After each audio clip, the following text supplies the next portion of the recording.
বলছি কি দাদা, আমরা বাংলাদেশিরা যখন খাই গামলা ভরে খাই, যখন মানুষকে কিছু দিই মন থেকে দিই। তোমাদের মতো ওই 100 গ্রাম 200 গ্রাম 1 পিস 2 পিস দিই না দাদা। আমরা বাংলাদেশিরা তোমাদের মতো কৃপণ না যে দাদা এসে খাবেন না যে খাবেন, এসে খাবেন না যে খাবেন। আমরা কখনো এরকম হিসাব করি না, তোমাদের মতো তো হিসাব টুকে টুকে দিই না দাদা।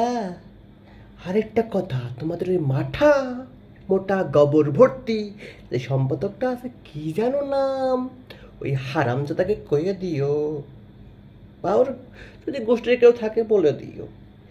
ও তো স্ট্রোকে মরে যাবে। এই বাংলাদেশের নিয়ে মন্তব্য করতে করতে স্ট্রোকে মরে যাবে, তখন কি হবে?